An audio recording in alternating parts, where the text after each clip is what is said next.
La semana pasada hablamos un poco sobre el concepto de la nueva criatura. Porque obviamente en el mes de junio y el mes de julio son meses de vacaciones, y entrar en temas extendidos lo que hace es que mucha gente pues, está de vacaciones y se pierden, y después cuando llegan se nos quejan de que no entienden lo que se está planteando. Por eso prefiero tomar temitas cortos a lo largo de estas semanas de junio y de julio, cosa que ya en agosto, cuando se prohíban las vacaciones en Puerto Rico, pues entonces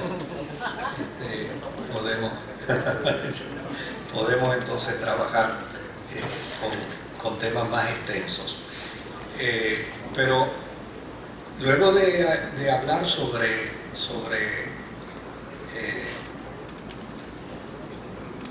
la vida nueva en el Señor y haber tocado el tema de la semana pasada, de la nueva criatura, pensé que sería bueno que habláramos un poquito sobre otros conceptos teológicos, conceptos de la justificación por la fe. Un tema que es inagotable dentro de la experiencia de la vida cristiana y que tiene una importancia extraordinaria, una importancia desde la perspectiva soteriológica, que no es otra cosa, eso no es una mala palabra, sino lo que eso quiere decir es desde la perspectiva de la teología de la salvación, ¿no? Pero también el concepto de la justificación tiene una pertinencia extraordinaria para la vida de mucha gente que vive bajo experiencias angustiosas y dolorosas de sentimientos de culpa.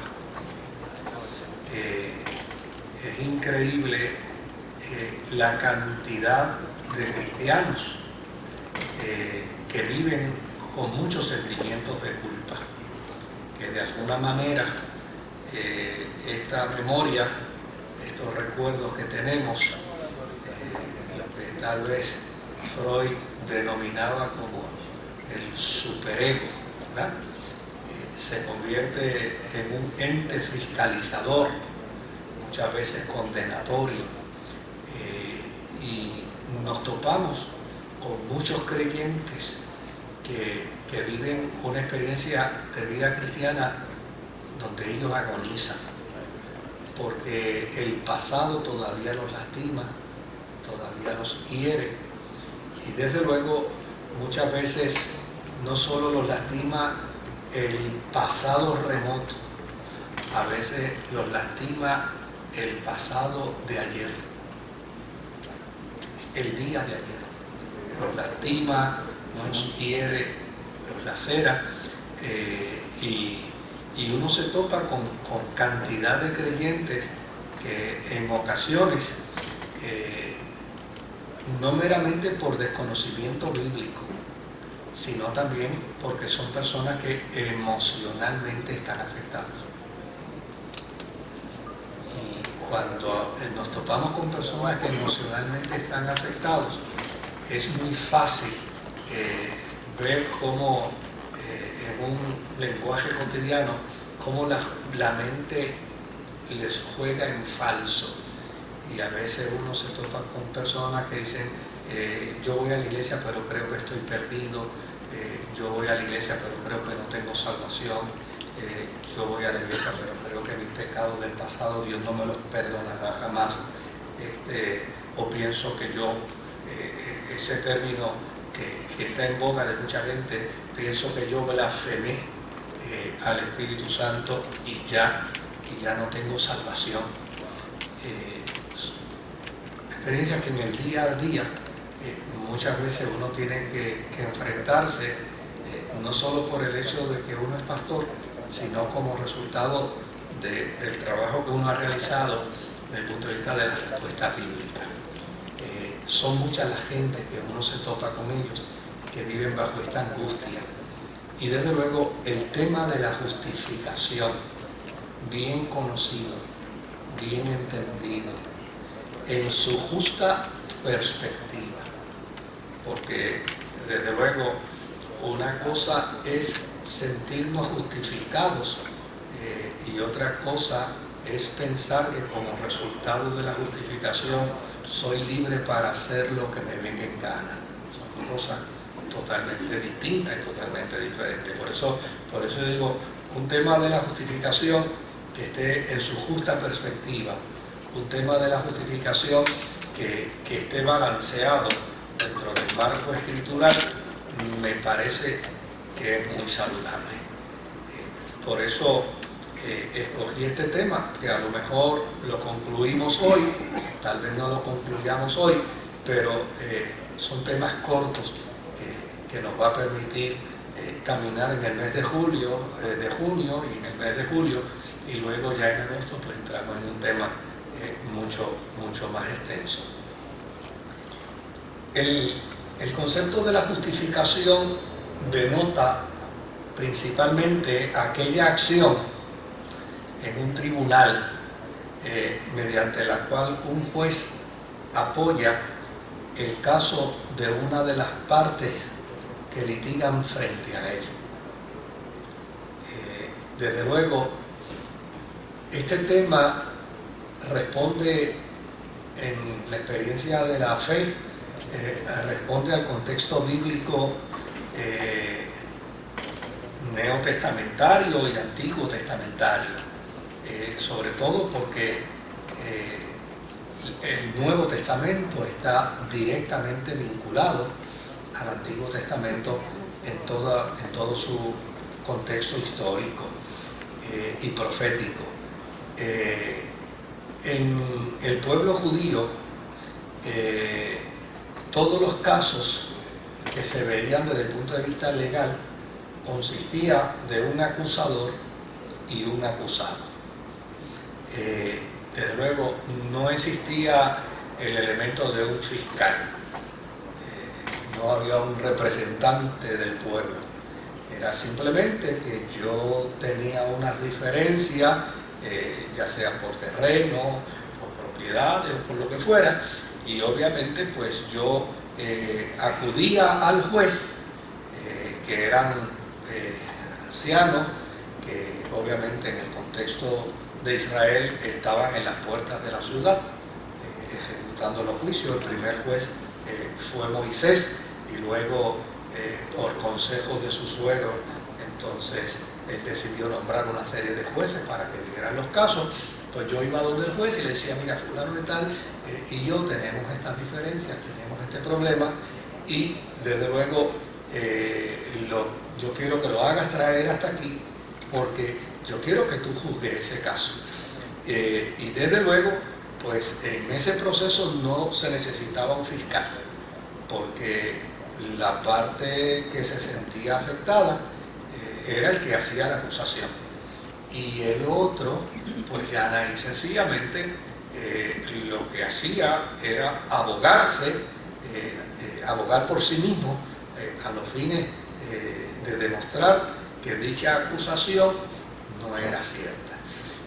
De hecho, cuando uno lee los salmos, va a encontrar en expresiones salmíticas de personas que fueron acusadas. Por ejemplo, júzgame Dios y líbrame de la gente impía, porque fuertes toros como de Basán me han acorralado. Pues es precisamente el caso de alguien que obviamente siente que está a merced de que su acusación prevalezca en su contra. Y obviamente el único recurso que le queda es Dios. Y entonces iba ante Dios con la esperanza de que de alguna manera Dios le pudiera librar. Ahora, lo que sí es cierto es que dentro de esa práctica judicial que había en el pueblo de Israel, una vez el juez escuchaba el caso, pues obviamente fallaba a favor de una de las partes. y una vez fallaba a favor de una de las partes, el fallo lo convertía en una justificación. Sí, el fallo del juez. Pues sí,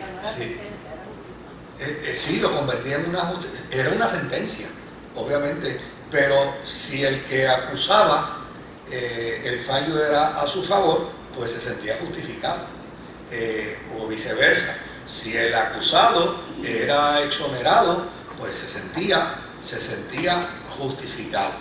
Lo que es importante es que si se fallaba a favor del acusado, obviamente pues la determinación del juez tenía la validez de una absolución. O sea, ya se juzgó el caso, ya se le encontró inocente, ya está justificado y ya no puede volver a ser juzgado. Desde luego, este es un lenguaje figurado dentro de las Sagradas Escrituras que se origina en el tribunal judío y se usa en la Escritura para plantear también los tratos de Dios con Israel, su pueblo, o sea, su pueblo del pacto, porque Israel también entendía que muchas veces era llevado ante Dios, acusado por un pueblo enemigo. Digamos, cuando Israel sufría una persecución, pues Israel entendía que tenía que ir ante Dios. Y desde luego, lo que llenaba de esperanza a Israel es que, siendo él el pueblo de Dios, a la larga, un Dios de pacto, pues iba a producir en el pueblo una experiencia de justificación. Por lo tanto, ese concepto de la justificación que latía en la mente y en el corazón del pueblo de Israel, pues venía como resultado del pacto de la alianza. Dios hizo un pacto con Abraham, y ese pacto que Dios hizo con Abraham, obviamente a nosotros nos libra de cualquier experiencia de opresión, porque lo único que tenemos que hacer es, como dice el salmista: invoqué yo a Jehová y él me escuchó y me sacó del lodo de la desesperación y puso mis pies sobre peña y enderezó mis pasos y puso un cántico nuevo.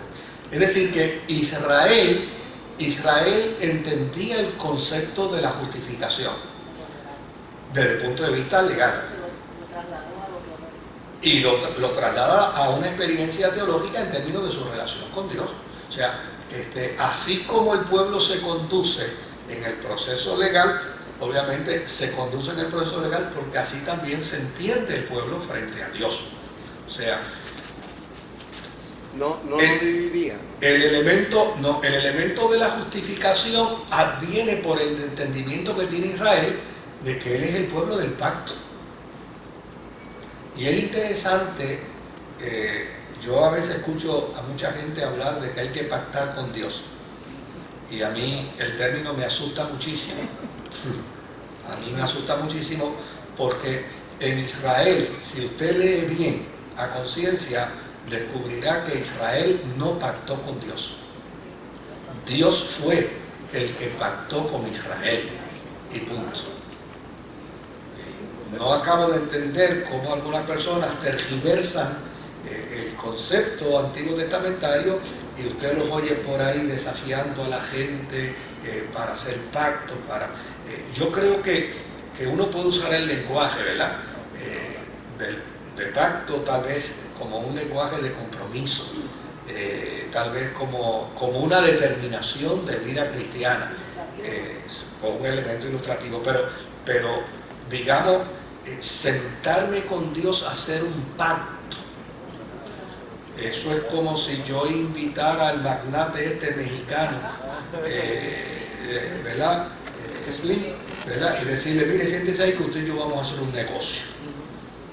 Me va a decir: ¿qué presupuesto? ¿Cuánto tú tienes para invertir? O sea, entrar asentar a Dios para hacer un pacto con Dios, a mí, o sea, lo que uno ve dentro del concepto de la justificación realmente es algo mucho más extraordinario que eso.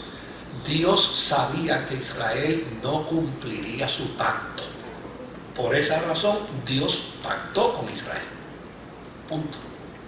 O sea, si hubiera sido un pacto bilateral, pues obviamente Israel siempre rompió el pacto. Pero como el pacto no fue bilateral, el pacto fue solo unilateral, fue el pacto de Dios con Israel, pues siempre que Israel rompía el pacto, Dios, que tiene misericordia de quien Él quiere tener misericordia y se compadece de quien Él quiere compadecerse, llana y sencillamente reafirmaba su pacto con Israel, porque Él es fiel a su pacto. Ahora, fíjese lo interesante. Esto lo entendía perfectamente Israel desde el punto de vista conceptual. Ahora, desde el punto de vista práctico, pues obviamente Israel y el judío hacía una serie de malabarismos para de alguna manera interpretar religiosamente el concepto del pacto y de la justificación. Como por ejemplo, religiosamente Israel vivió la búsqueda de métodos y vías para obtener justificación. Y eso fue una constante en el pueblo judío, buscando la forma de poderse sentir justificados frente a Dios. De hecho, en el Antiguo Testamento, los judíos llegaron a pensar que ellos alcanzaban la justificación mediante una perfecta observancia de la ley. Por eso las grandes competencias en las denominaciones religiosas dentro del judaísmo, porque el judaísmo también tenía distintas denominaciones, y entre ellas, obviamente, los amigos fariseos, que probablemente eran las personas que más les interesaba una observancia cabal y perfecta de la ley, porque ellos entendían que como resultado de esa observancia cabal y perfecta de la ley, ellos podían entonces alcanzar la justificación. De hecho, el apóstol San Pablo en el capítulo 10 de su carta a los Romanos y en el verso 5, Romanos capítulo 10 y verso 5, nos plantea y nos dice: así describe Moisés la justicia que se basa en la ley. Quien practique estas cosas vivirá por ellas. O sea, ese era el eslogan, esa era la pancarta, ¿verdad? Ese era el ideal a seguir. En la mente del judío, ellos entendían que mientras más se practicaba la ley, más justificado se estaba. Y desde luego, dentro del fariseísmo el fariseísmo era una denominación, pero dentro del fariseísmo había también, esto como que se fue, se afectó. Dentro del fariseísmo había también, el sonido, dentro del fariseísmo había también otras subdivisiones, y habían unos fariseos que su observancia de la ley era increíble. Por ejemplo, en el día del sábado, ellos establecían cuántos pasos podían dar, cuántas libras podían cargar, cuántas veces podían frotar, cuántas veces podían frotar las manos al momento de lavárselas. Había inclusive unos fariseos que les llamaban los fariseos sangrantes, porque el orgullo de ellos era demostrar cuántas heridas tenían en su rostro. Esto porque obviamente habían determinado que para acercarse a la ley lo propio era no mirar mujer. Por lo tanto, el fariseo sangrante había determinado que no miraría jamás a una mujer. ¿Y qué sucedía? Que ellos salían a caminar por las calles y cuando veían a una mujer a la distancia, cerraban los ojos y caminaban con los ojos cerrados. Pero se tropezaban con un pare, con un cede del paso, con unas estaciones y se hendían la cabeza. Entonces, el orgullo de ellos era precisamente dejarse la herida abierta y que sangrara. De esta manera ellos demostraban cuán cerca estaban de la ley. Lo mismo hacían con respecto a las disciplinas del ayuno y a las disciplinas de la oración, que Jesús se las condenó. Y le dijo, cuando ustedes vayan a orar no hagan como estos fariseos hipócritas que levantan las manos en público y hacen oraciones largas y extensivas. La oración era repetición de la ley, porque lo que ellos querían demostrar era cuánto conocían de la ley.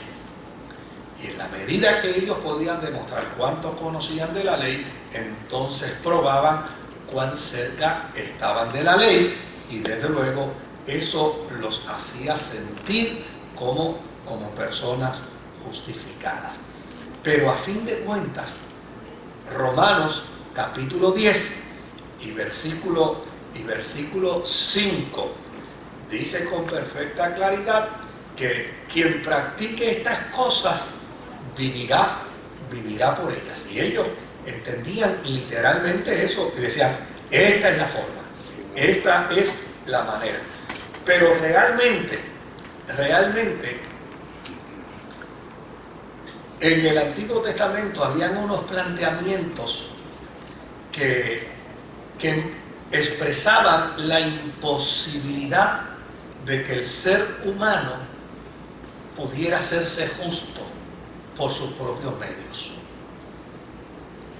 Y estos pasajes estaban en el Antiguo Testamento y estos conceptos estaban dentro del Antiguo Testamento.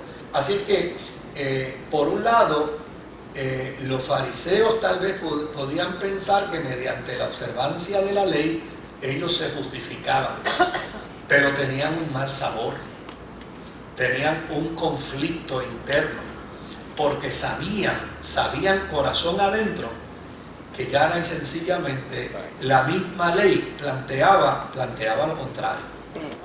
Por ejemplo, si uno mira Eclesiastés capítulo 7 y versículo 20, Eclesiastés capítulo 7 y versículo 20 dice, no hay en la tierra nadie tan justo que haga el bien y nunca peque. Mire, eso era una saeta contra ellos, porque por un lado ellos decían, mientras más cerca de la ley estoy, según Moisés, más justificado estoy. Pero por el otro lado, el mismo documento antiguo testamentario les planteaba y les decía, mira, en la tierra no hay nadie tan justo como que haga el bien y como que nunca peque.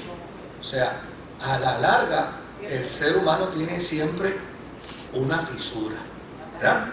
Si miramos Job capítulo 9 y versículo 2, obviamente el libro de Job, así como el libro de Eclesiastés, eran libros muy apreciados por el judío. Tal vez no dentro de la denominación de los fariseos, pero en la denominación de los saduceos y de los escribas sí eran muy apreciados. Mira lo que dice, aunque sé muy bien que esto es cierto, ¿cómo puede un mortal justificarse ante Dios? O sea, El planteamiento de Job es precisamente la imposibilidad del hombre por sí mismo, por sus méritos, poderse justificar ante Dios.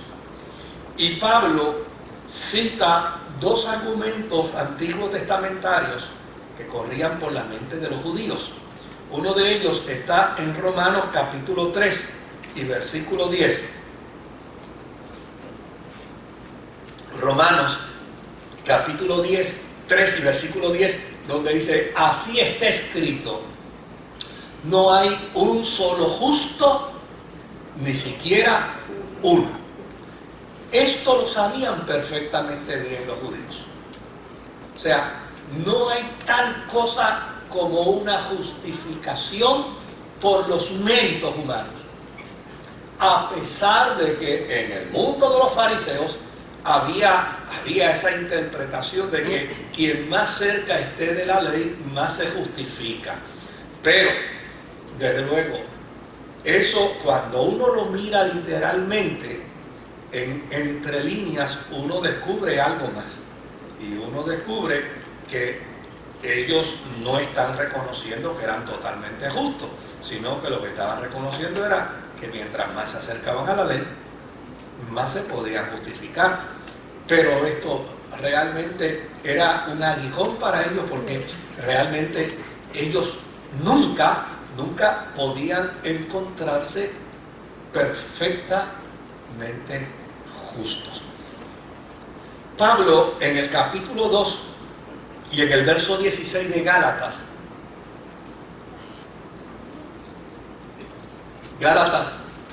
capítulo 2 y verso 16, dice también, dentro del marco del pensamiento judío, dice: sin embargo, al reconocer que nadie es justificado por las obras que demanda la ley, sino por la fe en Jesucristo, también nosotros hemos puesto nuestra fe en Cristo Jesús, para ser justificados por la fe en Él y no por las obras de la ley, porque por estas nadie será justificado. Es decir, Pablo aprovecha muy bien el pensamiento judío.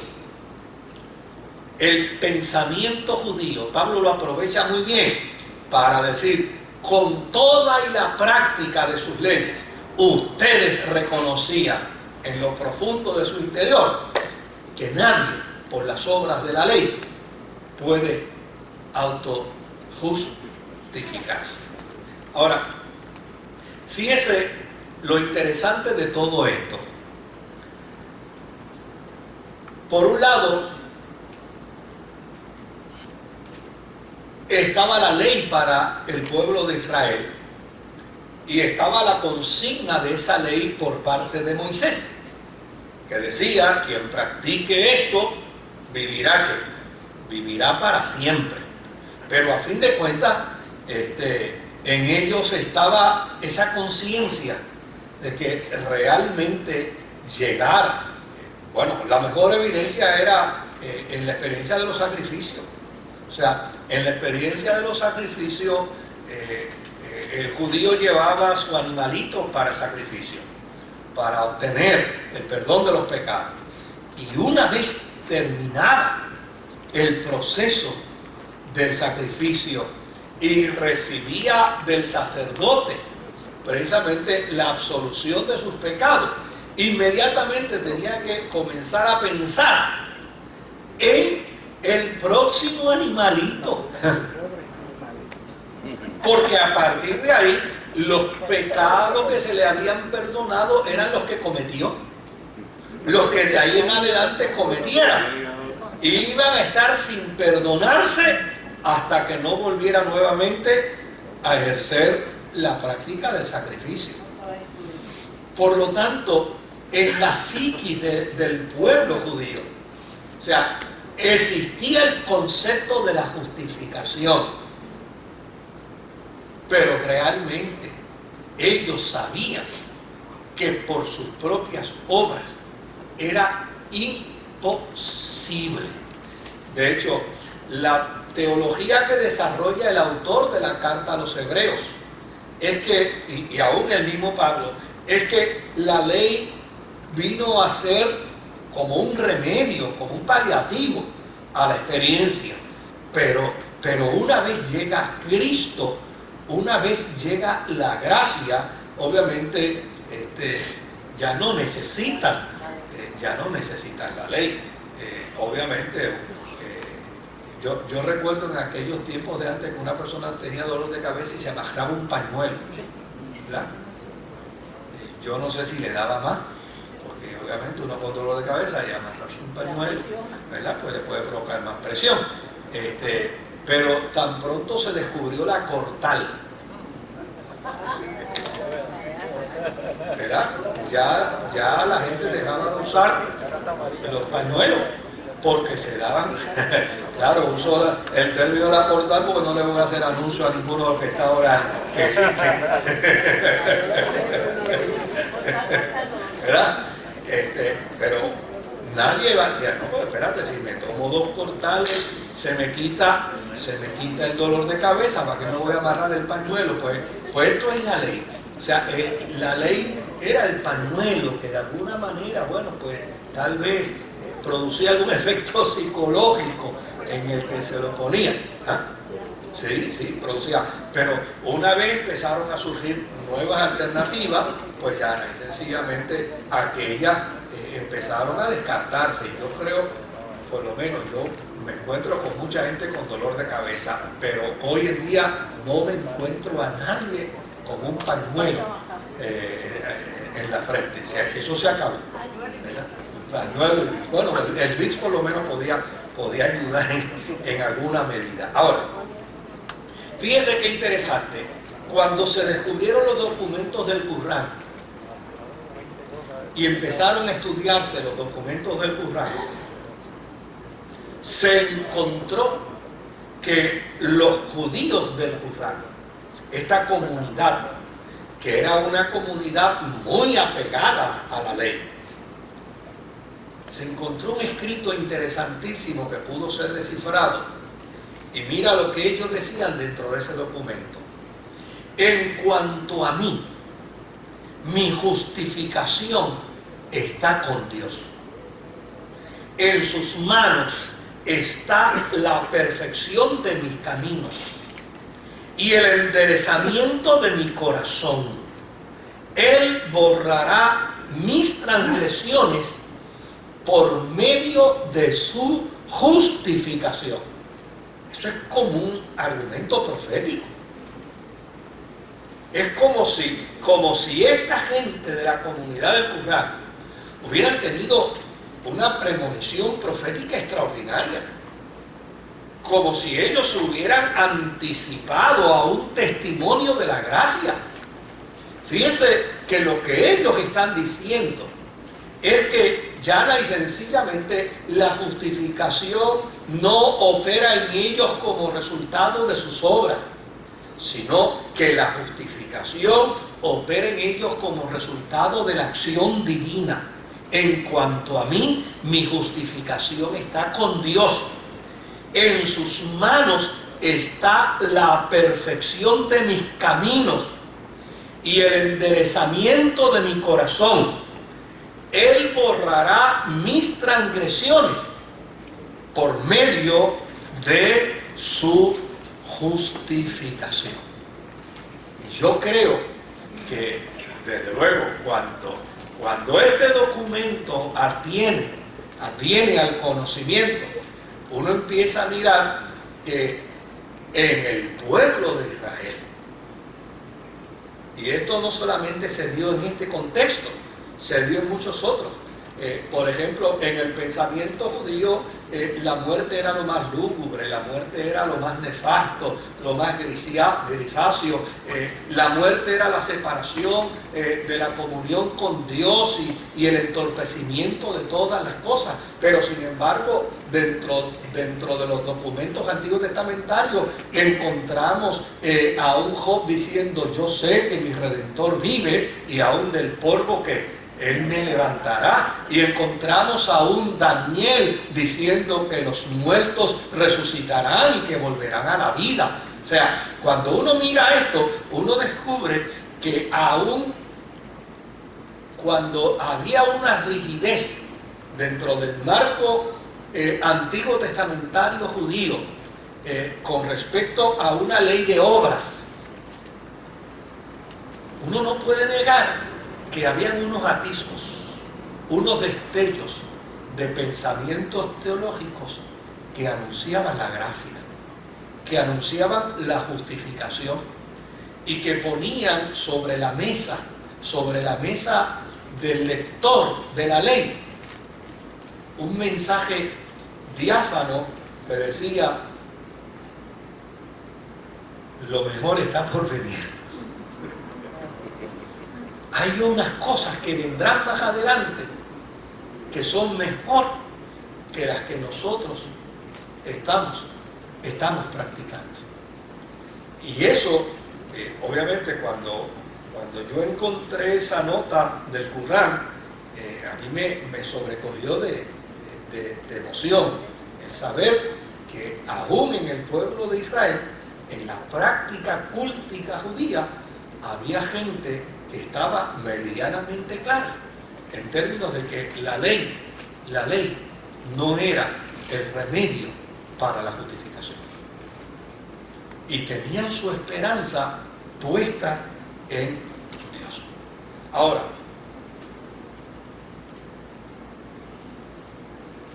ese concepto del Qur'án, de esa comunidad que lo entendía de esta forma, viene a ser ampliado dentro de la experiencia neotestamentaria y viene a ser ampliado por Pablo y viene a ser ampliada por la iglesia, porque a fin de cuentas el querigma, el mensaje evangélico, plantea que tuvo que ser Dios quien proveyera una solución a este gran dilema humano, proveyendo mediante la muerte y la resurrección de Jesucristo un medio de justificación al alcance del ser humano. Porque el mensaje en la ley estaba claro. El hombre en el huerto del Edén y la mujer pecaron contra Dios y fueron expulsados del huerto del Edén. Y como resultado de la expulsión, el mensaje del Pentateuco lo que demarca es que el ser humano perdió relación con Dios. Y vino a unas consecuencias nefastas por haber perdido esa interrelación con Dios. Pero demarca un sentido de esperanza. Un día va a aparecer ¿qué? El medio de esa reconciliación. Mientras tanto, Israel tenía un paliativo, tenía una alternativa que era precisamente la ley. Ahora, lo que hace la experiencia neotestamentaria extraordinaria es la interpretación que ellos hacen a esos eventos que se demarcan en el Pentateuco. Y es que, si bien es cierto, por Adán todos los hombres y las mujeres mueren, por Cristo todos los hombres y todas las mujeres son vivificados.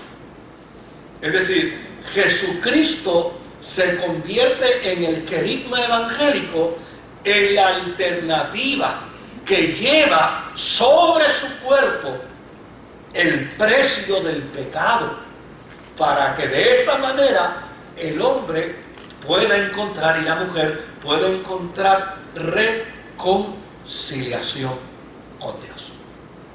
Por lo tanto, hablar de justificación en el sentido cristiano, en el sentido neotestamentario, niega la posibilidad del esfuerzo humano. Pero esto no es un mero mensaje de la iglesia cristiana. Esto también fue un postulado de mucha gente en el Antiguo Testamento, incluyendo los de la comunidad del Qur'án.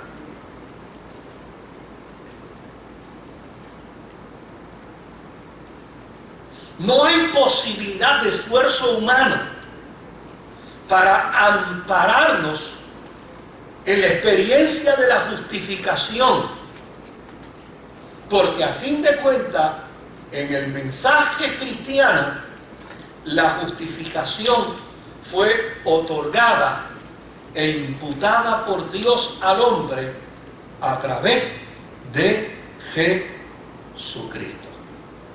Fíjese el mensaje de Isaías. Mas Él herido fue por nuestras rebeliones, molido por nuestros pecados. El castigo de nuestra paz, justificación, fue sobre Él, y por su llaga fuimos nosotros curados. Ahora, ¿qué presenta el Evangelio?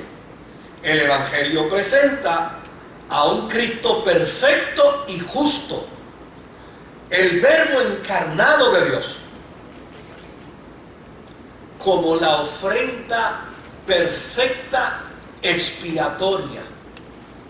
Fíjese que en el Antiguo Testamento el ser humano llevaba su ofrendita expiatoria y tan pronto la entregaba, tenía que ir a buscar otra para la subsiguiente semana.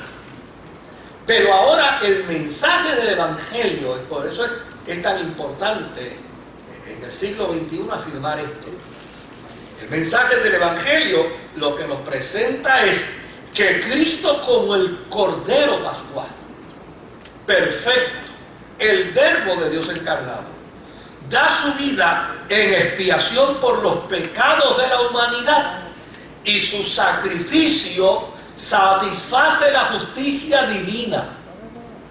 Y como resultado de esa satisfacción de la justicia divina, el mensaje de la cristiandad dice que con un solo sacrificio hizo perfecta la relación del hombre y de la mujer con Dios.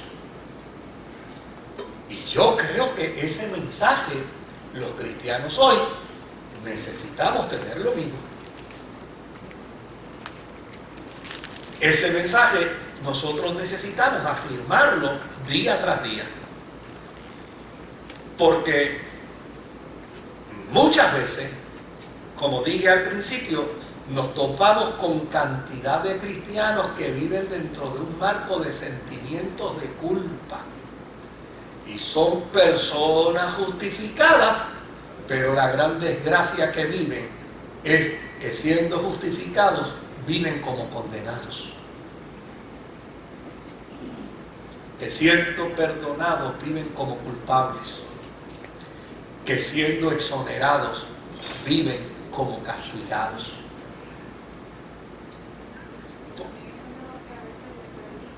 Bueno, por eso es importante el conocimiento de la Escritura, y por eso es importante conocer lo que la Biblia enseña sobre la justificación. Y fíjese que al principio dije que la justificación no es un pretexto para decir, como a mí me perdonaron de una vez y para siempre, yo puedo hacer lo que me venga en gana. Ese no es el mensaje del Evangelio, bajo ninguna circunstancia.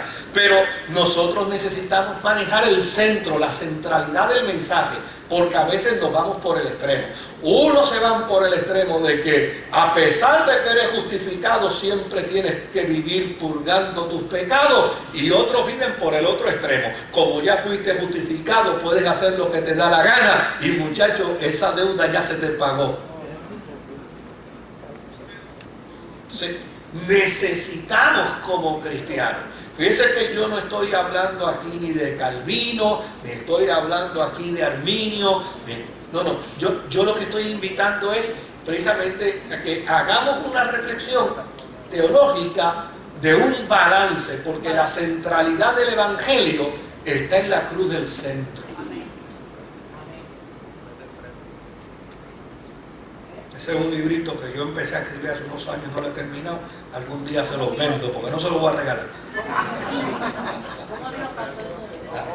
La centralidad del Evangelio está en la cruz del centro. Cristo es el centro del Evangelio. Entonces, nosotros como cristianos necesitamos conocer esa verdad. Y si conociéramos esa verdad, fíjese, ni caeríamos en la trampa del libertinaje religioso. ni caeríamos tampoco en la trampa de la condenación de vivir como esclavos siendo libres. Que fue precisamente una de las desgracias que vivieron muchos esclavos, que como las noticias no llegaban a tiempo a ellos, ¿verdad? Ahora no, ahora usted está viendo un juego deportivo y inmediatamente concluye el juego, ya en el sistema de su celular aparece el periódico diciéndole ganó el equipo tal o ganó fulano de tal. Pero en aquel tiempo no, en aquel tiempo ya y sencillamente se les otorgó la libertad a los esclavos, vino la emancipación y todavía años después la noticia no había llegado a muchos lugares. ¿Se acuerdan de aquel cántico que decía ve y dilo en la montaña? Ve y dilo en la montaña. Pues ese cántico fue un cántico de los negros precisamente para invitarse unos a otros a que corrieran por los montes, por las montañas, por los lugares recónditos y le hicieran saber a los esclavos que no había que vivir como esclavos porque ya habían sido emancipados. El querigma del Evangelio tiene precisamente esa función, y el tener un mensaje balanceado lo que nos hace entender con perfecta claridad es que Jesucristo es el perfecto y justo Cordero de Dios, que dio su vida en expiación por los pecados de la humanidad y dando su vida satisfizo, pagó el precio una vez y por todas. Por lo tanto, un cristiano, una cristiana, no tiene que vivir como si fuera esclavo del pecado.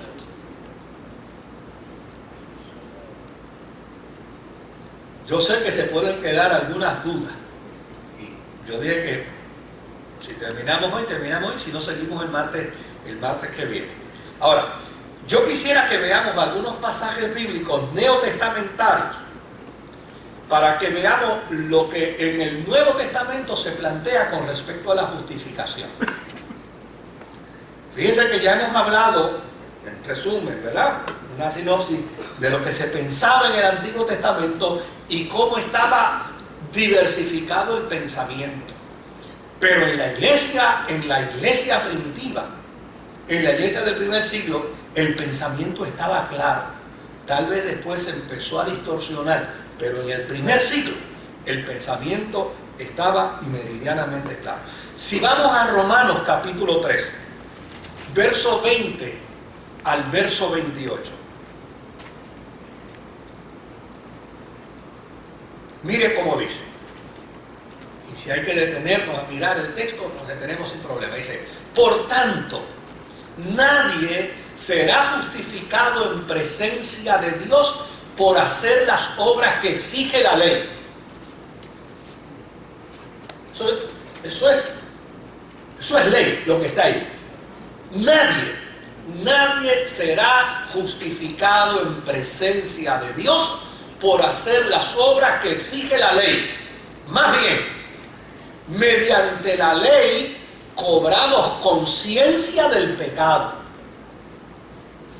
Pero ahora, sin la mediación de la ley, se ha manifestado la justicia de Dios, de la que dan testimonio la ley y los profetas. Y fíjense qué interesante, digo, yo no sé si Pablo tuvo en sus manos los documentos del Corán, pero fíjense que él está diciendo, dan testimonio la ley y los profetas, es decir, intérpretes de la ley, daban testimonio de esa gran realidad. Verso 22, mire, dice, esta justicia de Dios llega mediante la fe en Jesucristo. Y yo le voy a decir con toda honradez, así de simple como está, así de simple yo lo creo.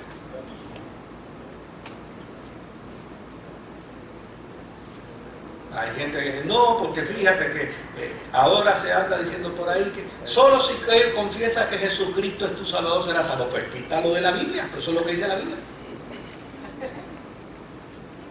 Así es fácil, pues es que así es fácil. Si la Biblia enseña y el Evangelio enseña que Jesucristo satisfizo, ¿qué cosa? Lo que nosotros no podríamos satisfacer por las obras de la ley, por nuestros propios méritos. Por lo tanto, dice, esta justicia de Dios llega mediante la fe en Jesucristo a todos los que creen. Fíjense lo que dijo Jesús. Esto está al amparo de lo que dijo Jesús.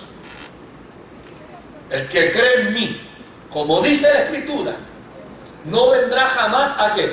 A condenación, será justificado. Pues ha pasado de muerte a vida. Es decir, ha habido una trascendencia en el que cree en mí.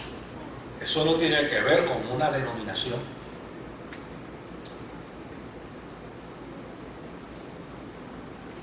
Eso no tiene que ver con la forma y manera como una denominación practica su fe.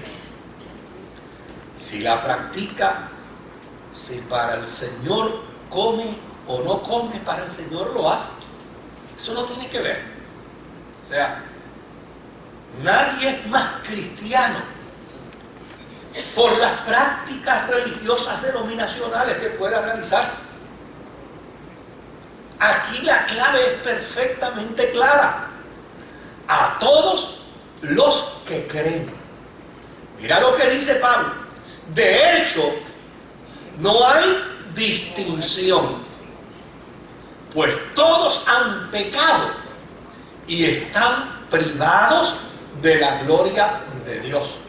Ustedes saben, obviamente, que la carta a los romanos fue escrita a dos comunidades simultáneamente. A una comunidad de cristianos gentílicos y a una comunidad de cristianos judíos. Y fíjense que, como decíamos el domingo, había veces que la carta de Pablo a los romanos le escribe solo a los gentiles, en otras ocasiones le escribe a los judíos y en algunas ocasiones le escribe ¿qué? A los dos. Pues aquí le está escribiendo a los dos. Todos, judíos, gentiles, todos han pecado y todos están privados de la gloria de Dios. Es decir, la acción de las obras de la ley no pudo provocar la justificación. Ahora, vamos al verso siguiente. Dice, pero por su gracia, los de la ley, como los gentiles, son justificados gratuitamente mediante la redención que Cristo Jesús efectuó. Seguimos. Dios lo ofreció como un sacrificio de expiación que se recibe por la fe en su sangre. Note bien, es un acto de fe, es un acto de creer en su sangre para así demostrar su justicia. Anteriormente, en su paciencia, Dios había pasado por alto los pecados. Me quiero detener ahí. Realmente, el sacrificio de una paloma perdonaba los pecados en Israel. Eso es lo que está diciendo Pablo. Mira, Dios en su paciencia pasó por alto los pecados.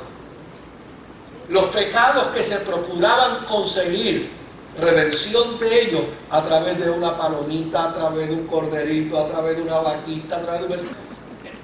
pasó por alto eso.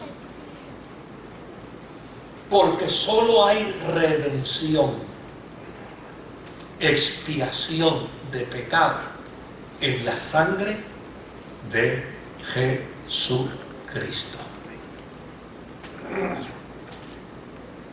Oigan, esto puede parecer antiguo, pero déjeme decirle algo.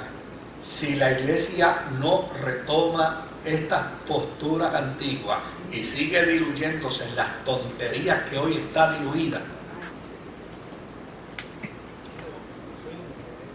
Ahora uno puede entender por qué la iglesia está perdiendo su fuerza.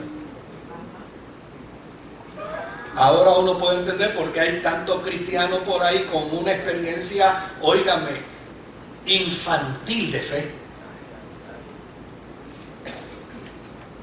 Que no saben si vienen o si van. Que muchas veces están atormentados. Que viven como esclavos siendo libres. O sea, con toda honradez, yo creo que la iglesia debe enfatizar más en estas enseñanzas, y los cristianos debemos hablar más de estas enseñanzas. Porque esto sí que es liberador.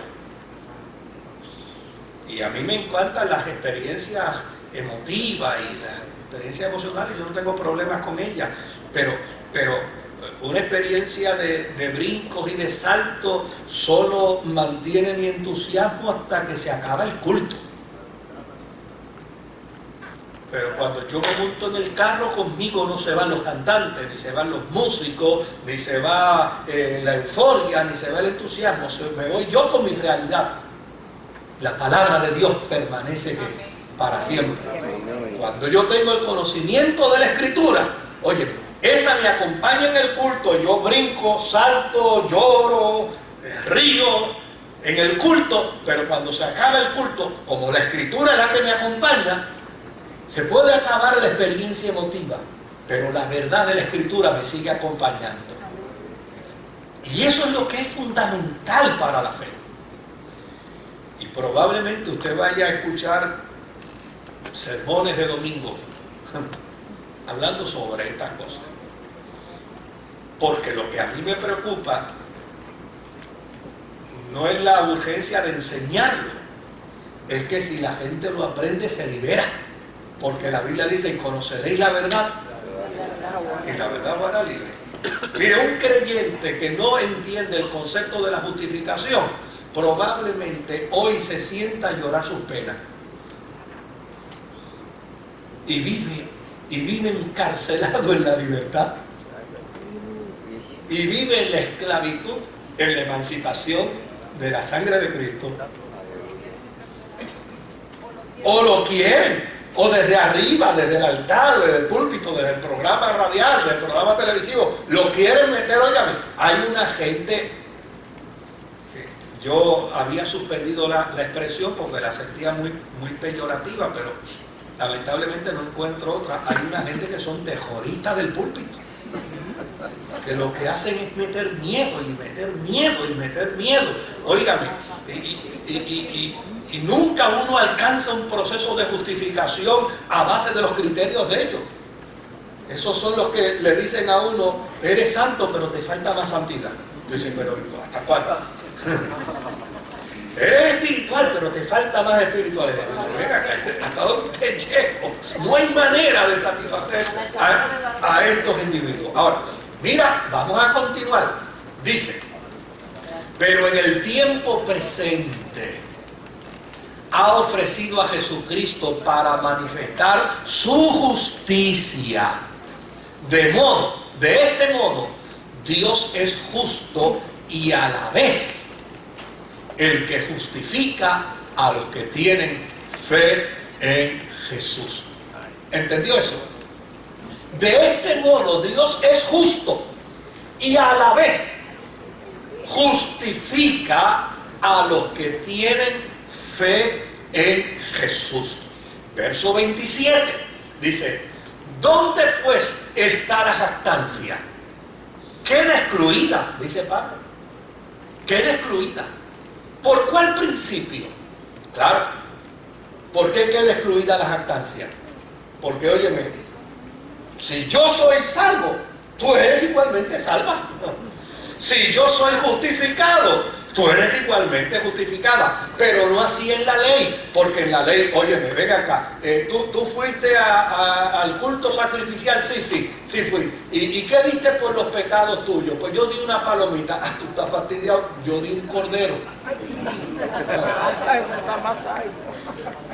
Muchacho, a ti, ese chispito de sangre de la palomita, no. A mí sí.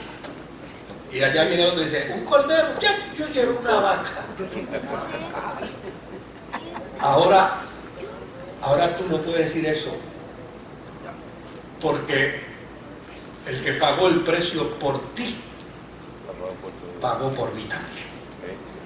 Por lo tanto, la jactancia que produce las obras de la ley queda excluida. Qué maravilla, ¿verdad?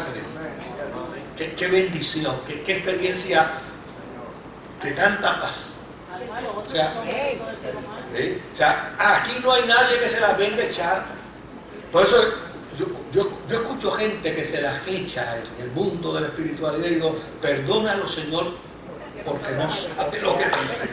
Si supiera no lo diría. A lo mejor lo diría igual, pero por lo menos no parto de la premisa que no sabe lo que está diciendo. Porque a fin de cuentas dice, ¿dónde pues está la jactancia? Queda excluida. ¿Por cuál principio? ¿Por el de la observancia de la ley? Y mira la respuesta, no, sino por el de la fe. ¿Tú crees? ¿Tú crees? ¿Ustedes creen? Yo creo. Para el que cree, todo es posible. ¿Se da cuenta? ¿Qué restaurador en el justo balance es el concepto de la justificación? Verso 28. Mire lo que dice el verso 28. Porque sostenemos que todos somos justificados por la fe y no por las obras que la ley exige. Note bien que este era el problema de la comunidad de cristianos de Roma, donde a este lado se juntaban los griegos, los helenistas, y a este lado se juntaban los judíos. Y entonces los helenistas desde acá decían, nosotros no guardamos nada de la ley, estamos libres de eso. Y los de acá decían, por eso están todos ustedes perdidos. Por eso ninguno de ustedes tiene salvación, porque no actúan de acuerdo a la ley. Y ahora Pablo resuelve el problema y dice, miren señores, ni uno ni los otros, todos sostenemos que somos justificados por la fe, no por las obras que la ley exige. Fíjese qué claro y qué centrado está esto, sin tener que mencionar a Calvino ni a Arminio, para nada. Sin tener que caer en la trampa. Eso está claro ahí. Si lo dice la Biblia, pues lo que tenemos que hacer es que creerlo. ¿Qué me importa lo que dijo Calvino y qué me importa lo que dijo Arminio? Lo dice la Escritura. Y sobre todo porque va a producir ¿qué? Paz. No podemos olvidar que el Evangelio son buenas noticias. Óigame, a mí nadie me venga a decir que con una buena noticia, te voy a dar una buena noticia, que te robaron el carro del parking. Eso es una buena noticia, no es una buena noticia. Mira, te vengo a dar una buena noticia. ¿Cuál es? Que se te acaba de quemar la casa. Eso no es una buena noticia. Una buena noticia es aquello que produce ¿qué? Gozo, alegría, entusiasmo, paz. Que trae a la experiencia de la vida que el sentido perfecto de la reconciliación.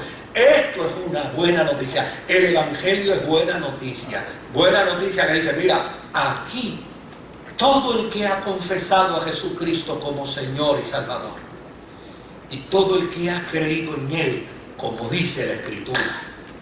O sea, Él no es uno más para salvar, Él es el único que salva.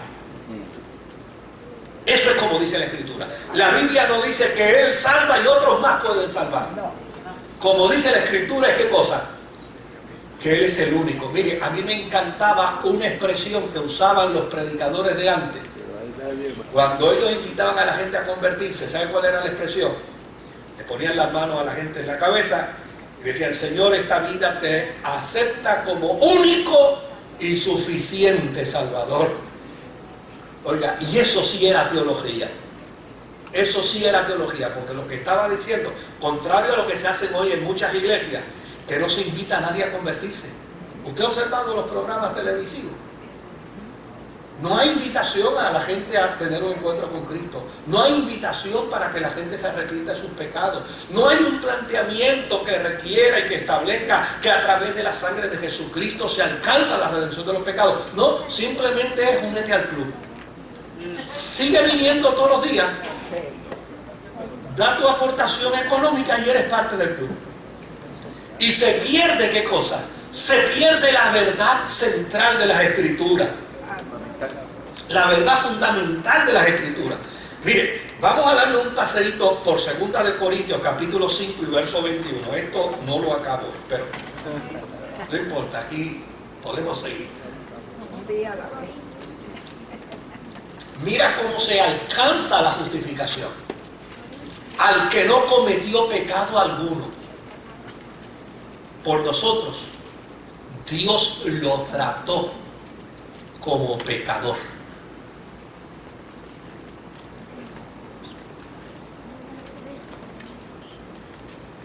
Cuando Isaías dice, por su llaga, claro, voy a advertir algo antes de decir lo que voy a decir. Yo creo en la sanidad divina, pero yo no tengo que recurrir a ese texto para afirmar la sanidad divina. Porque llana y sencillamente, cuando Isaías está diciendo que por su llaga hemos sido nosotros curados, no está hablando necesariamente de la experiencia física, sino está hablando de la dimensión de la reconciliación y de la paz con Dios. Y sigo creyendo que Dios sana. Yo soy producto de la sanidad divina. Y lo creo porque Dios, cuando se revela, dice: yo soy tu sanador. Pues yo creo que tú eres producto de la sanidad, y ya vemos muchos aquí que son productos y lo afirmamos. Pero, y no tengo ningún problema que alguien diga: por su llaga fuimos nosotros curados. Como creemos que el Señor sana, pues somos sanados. Con eso no hay ningún problema. Pero para hacer la justicia teológica, cuando Isaías dice por su llaga, no sus, no había mucha, su llaga. ¿Sabe lo que eso implica? Que cuando el pecado se depositó sobre Jesús en la cruz del Calvario, el pecado de toda la humanidad, el pecado que yo acepto y el que no acepto, porque es importante que todos entendamos que hay pecados que yo acepto y hay pecados que no acepto. Fíjese qué interesante. Es más, a cosas que son pecados son una falta que yo tengo. Pero a veces no, pero fíjate fulano que abusó de un niño y dice: lo deberían ahorcar. ¿Por qué? Porque cultural y moralmente ese es un pecado que no entra en mis categorías. Pero cuando el profeta Isaías dice por su llaga, quiere decir que cuando Jesús experimentó el proceso de la redención, los pecados que tú aceptas y los que no aceptas, todos los pecados fueron al cuerpo de Jesús y lo convirtieron en una llaga desde la planta de los pies hasta la testa de su cabeza. Fue una llaga completa. Dios lo trató como pecador. Extraordinario, ¿verdad? Por eso es que podemos hablar de justificación, para que en Él recibiéramos ¿qué? La justicia de Dios. Es decir, Dios trata a Jesús como pecador, deposita en Él todo el pecado de la humanidad, y cuando Jesús muere, entonces mira al pecador y le dice: eres justificado. ¿Y bajo qué requisito? Si confesares con tu boca que Jesucristo es el Señor, ese que ha muerto en la cruz no es un pecador, Él es el Kyrios. y creyeres en tu corazón que Dios lo resucitó de entre los muertos, eres salvo, eres justificado, entraste en paz con Dios, entraste en paz y en reconciliación con el Eterno. Por eso, mire, cuando Pablo afirma que nadie lo separa de Cristo, él sabe lo que está diciendo, porque ha descubierto la esencia misma de la gracia, que es Cristo Jesús, la fuente de la gracia, que es Cristo Jesús. Permítame leer otro verso más y nos seguimos el martes que viene para si hay alguna pregunta, algún comentario. Romanos capítulo 8, verso 29 y verso 30.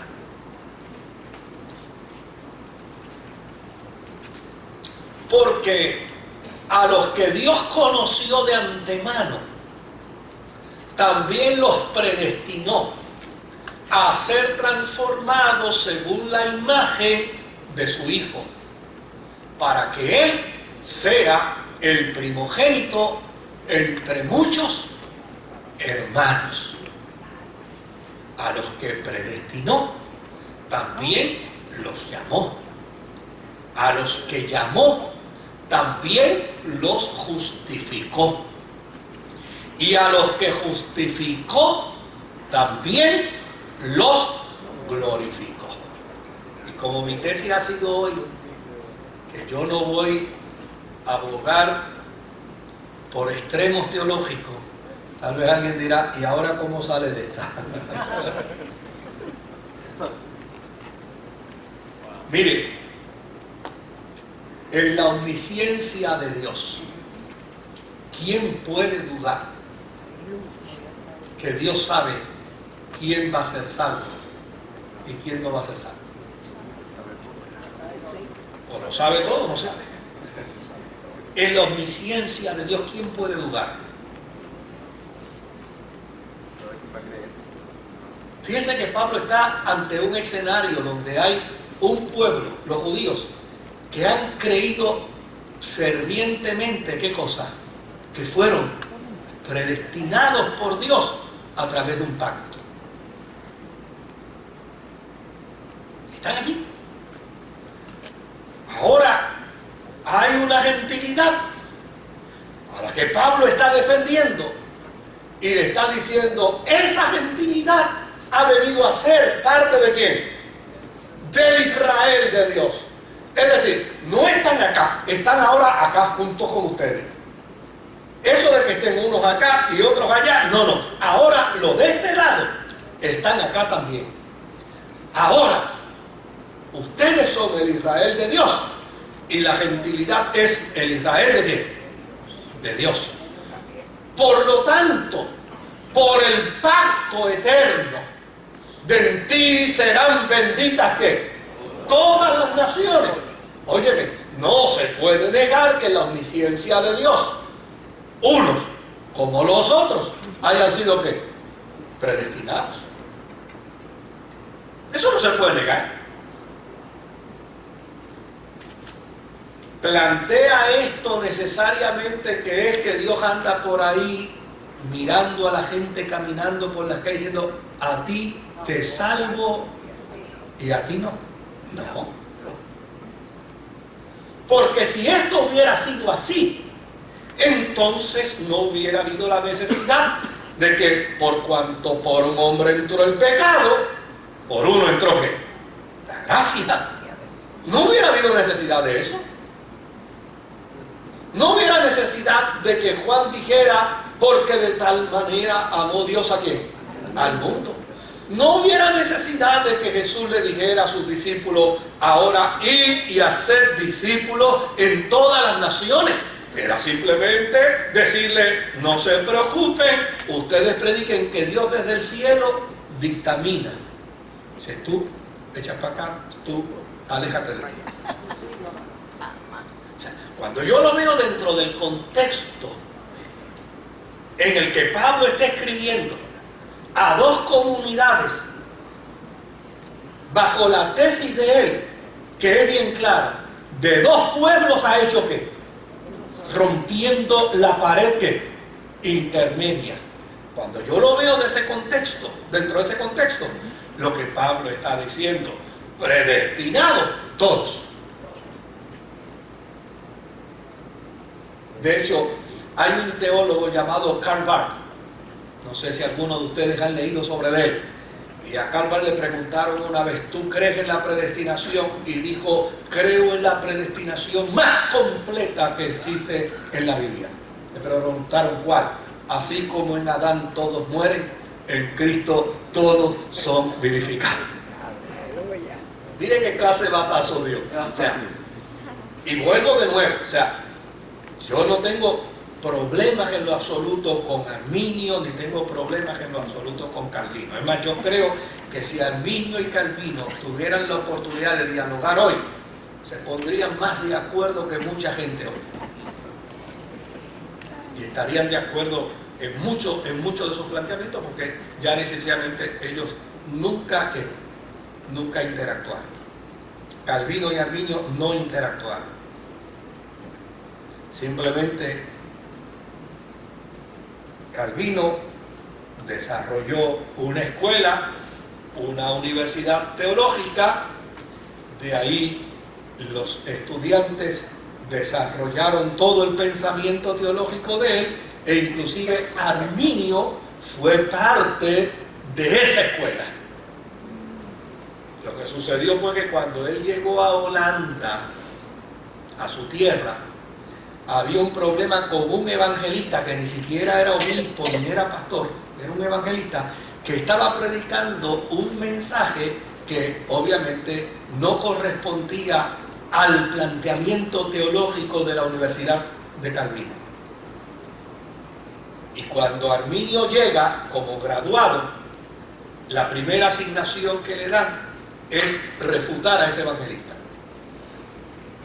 Él pidió un año para investigar, para estudiar, para evaluar y llegar a sus conclusiones. Y al año, cuando le piden a él respuesta, él simplemente dice, no solamente me parece que lo que este hombre dice es cierto, sino que me parece que yo estoy inclinado por lo que él dice.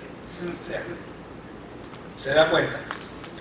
Y vuelvo de nuevo, yo veo riquezas en el pensamiento de Calvino y veo riquezas extraordinarias, pero a fin de cuentas, como dije al principio, cuando yo veo este pasaje bíblico, no tengo por qué interpretarlo necesariamente como un Dios que a mansalva está escogiendo a la gente. No hace acepción de personas. ¿Eh? O sea, yo no lo veo así. Yo veo aquí a un Pablo que está hablando de las dos comunidades bajo una tesis. Se ha hecho de dos pueblos uno. Por lo tanto, si todos están bajo el pacto que Dios le hizo a Abraham, pues entonces llana y sencillamente, tantos unos como otros están predestinados. Porque a fin de cuentas, yo no puedo negar que un Dios que todo lo sabe, sabe quién se va a salvar y sabe quién se va a perder. No lo puedo negar. Bueno, yo me voy a quedar hasta aquí porque le he robado 3 minutos a ustedes y ya veo gente levantando la mano. Vamos a ver. Tal vez para la semana que viene, justificación se adapta al presente o también a los pecados futuros. Perdón. La justificación emana esa verdad de la justificación para los pecados presentes como tal, o también los pecados futuros de uno. Y eso es una idea que está creyendo por ahí. Yo sé que hay un montón de reglas y cosas así, pero por la semana que viene algo así. ¿Cómo no? No, vamos a llegar ahí, porque vamos a llegar ahí con la ayuda del Señor, porque a fin de cuentas, el planteamiento bíblico, el planteamiento cristiano, es que los cristianos no somos esclavos del pecado. Entonces, ¿cómo vamos a sostenernos en esa premisa bíblica?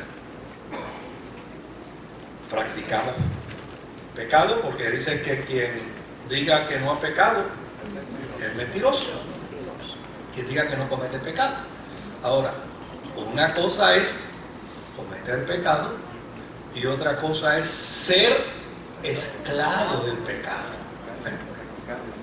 Vivir, es decir, no, yo no puedo, yo tengo que estar aquí. Entonces, pues hay que sustentarlo eso a la luz de las Escrituras. ¿Algún comentario? Adelante, Juan. Pastor, usted estuvo hablando de la centralidad del Evangelio. Sí. Y como dijo el hermano, para la próxima clase, si es posible, fue un judío llamado Haynes que una vez dijo que no importaba los pecados que Israel hubiese cometido o lo que vaya a cometer, Dios siempre se lo perdonará. Y alguien le preguntó, ¿y por qué tú dices eso con tanta seguridad? Y dijo, porque ese es su negocio, ese es su trabajo. Perdonar. Entonces, decía usted en la clase pasada que el Evangelio lo están tocando de tal forma que no sé, es irreconocible. El otro día yo entré, vi un título muy bonito del Evangelio y entré al site para verlo y veo un individuo en el altar con unos pantalones sumamente ajustados, desnudo de cintura para arriba, contoneándose con una mujer y bailando y la gente alabando abajo. No me había fijado que eran las otras ovejas. Entonces ellos dicen que están en Cristo, y utilizando Romanos 1 que dice que no hay condenación para los que están en Cristo, pero lo que continúa ahí después es aquellos que no andan conforme a la ley. O sea, que no se queda el particular. Para la próxima clase que lo toque. La gran ventaja es que son de las otras ovejas. Moisés, Sí. según los judíos, tú explicabas en un momento, comparaban el pajarito versus el Sí. cabro versus la vaca.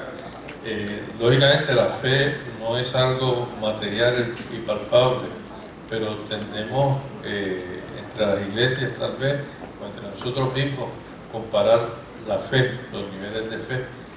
Si tú pudieras ahondar un poquito sobre cómo se puede reconocer si existe o no existe y hasta qué punto es medible o es comparable una fe versus otra. Sí. Cuando la Biblia habla de fe, habla de distintas expresiones sobre la fe. Por ejemplo, en ocasiones la Biblia habla de fe como una experiencia soteriológica, o sea, fe para salvación. En otras ocasiones puede hablar de fe como una experiencia para milagros. Y en otras ocasiones puede hablar de fe como un dogma, como una confesión en la cristiandad. Por ejemplo, la iglesia primitiva utilizaba el concepto de los hermanos de la fe. Y los hermanos de la fe lo que quería decir era la comunidad de creyentes. O sea, en ese sentido también lo hablaba. Así es que cuando se habla de fe, habría que ver en qué inciso es que se está planteando. Claro, hay mucha gente que piensa que lo más importante de la vida es la fe que opera milagros. Y usted no me lo tiene que comprar, pero yo creo que lo más importante en la vida no es la fe que cree en la operación de milagros.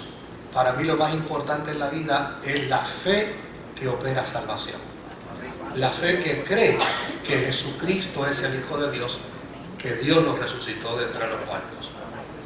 Entonces, esa fe es de todo el que cree. La fe que opera milagros probablemente advenga en unas dimensiones distintas, ¿verdad? A lo mejor yo digo, no, Dios va a operar el milagro, por más malo que esté, Dios lo va a operar. Pero esa fe no se opera como resultado de la fe misma, se opera como resultado de la voluntad divina y del propósito de Dios. Porque yo puedo tener fe que este ser humano, para no tomar a nadie de ejemplo, ¿verdad?, que está agonizando, que se está muriendo, yo puedo tener fe que el Señor lo va a levantar. Pero si mi fe no es consona con el propósito y la voluntad de Dios, yo puedo decir, lo declaro sano por fe, pero si el Señor dijo, me lo voy a llevar, mi fe no va a obligar a Dios, Él se lo va a llevar, ¿ves? Entonces, en ese sentido, yo creo que puede haber unas personas que tengan un nivel de fe en términos de operación de milagros mayor que otros. El gran error que ellos pueden tener es que piensen que porque tienen ese nivel de fe más alto que otros, Dios viene obligado a hacer lo que ellos creen. Porque eso es violentar la soberanía de Dios. Y la soberanía de Dios no la violenta a nadie.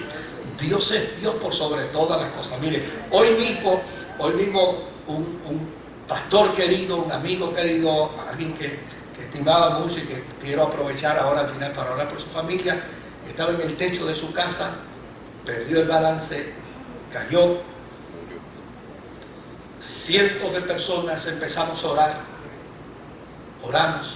Oramos. Unas 2 horas después su hijo nos llama para decirnos, el Señor se lo llevó. Desde luego, uno ora para que se haga el milagro. Pero a fin de cuentas, la última palabra es la soberana de Dios. Y cuando Dios toma el control de ello, uno acata esa voluntad del Señor.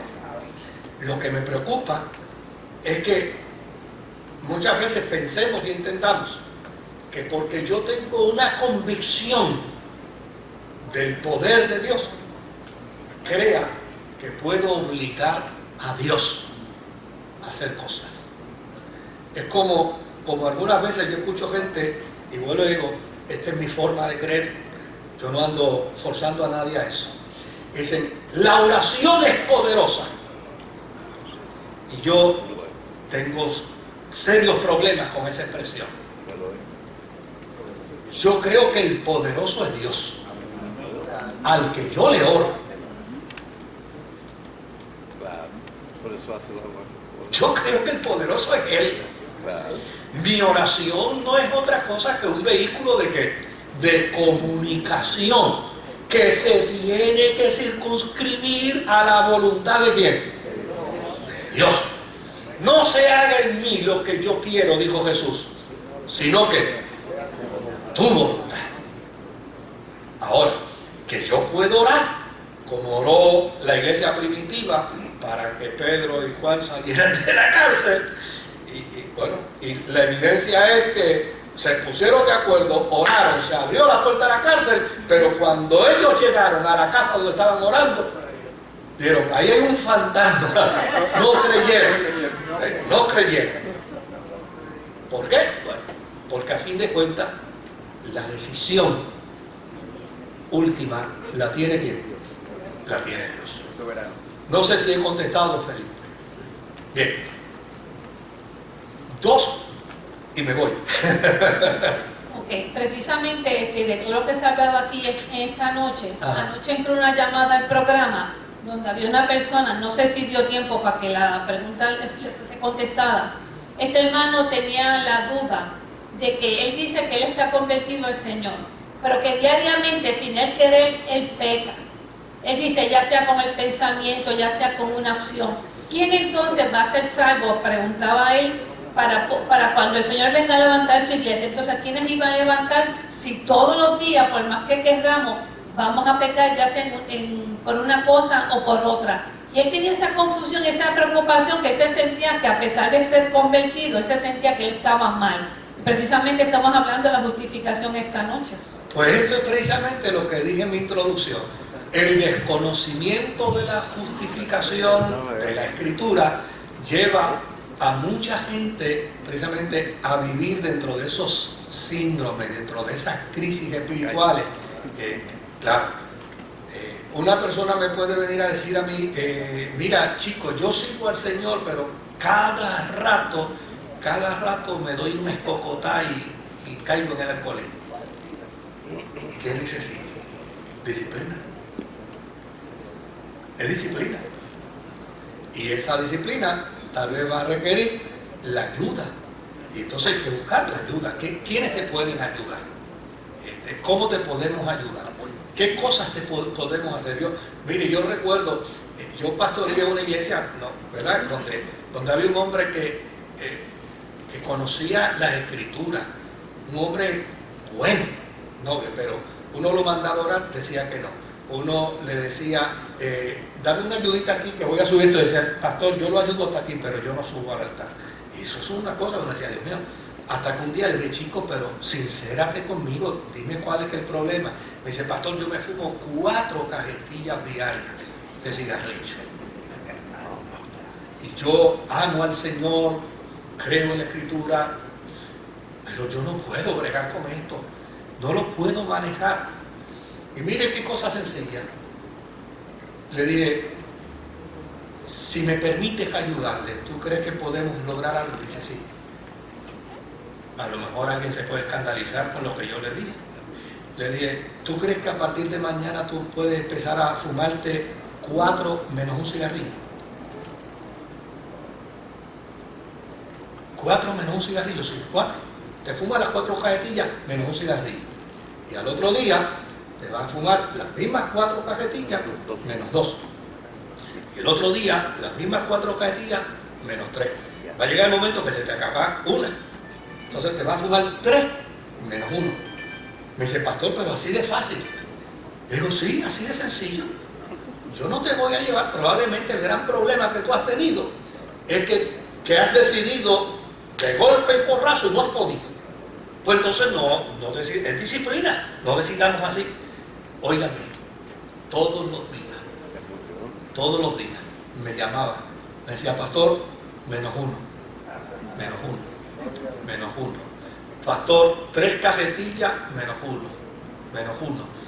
2 cajetillas, menos 1. Menos 1.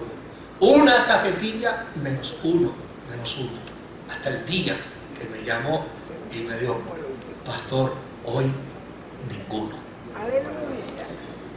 Y vivió hasta que partió con el Señor, dando el testimonio de un proceso de disciplina. No había que trabajar con diablos ni con demonios, espíritus antagónicos, disciplina. Lo que mucha gente necesita en la experiencia de la fe es disciplina. Debía haber dicho, tal vez todos necesitan un poco de disciplina. ¿Con quién es el último aquí? Es que quiero compartir con esta familia de las que le hablé. Además que ya son las 10:25. Bueno, el tema que tocaste de la justificación es libertador y nos enseña en nuestro espíritu, sí.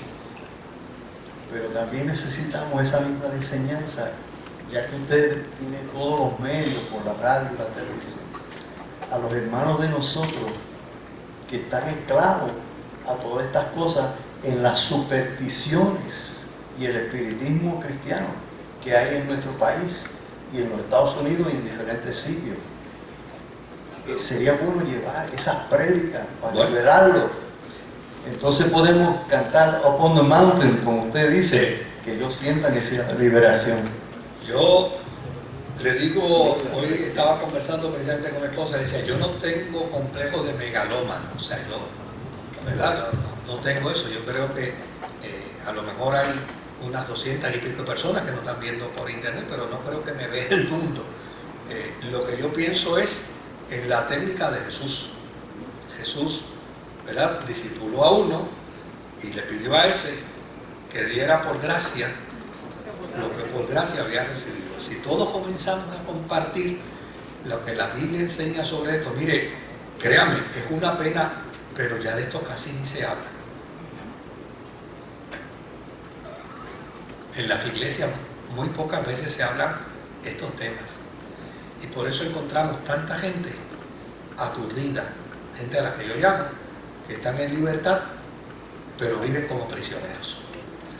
Bueno, Dios me los cuide. Amén. Yo voy a atender a un distinguido joven unos minutos que les dije que quería hablar con él. Me van a excusar y después salgo corriendo. Pero antes oramos al Señor.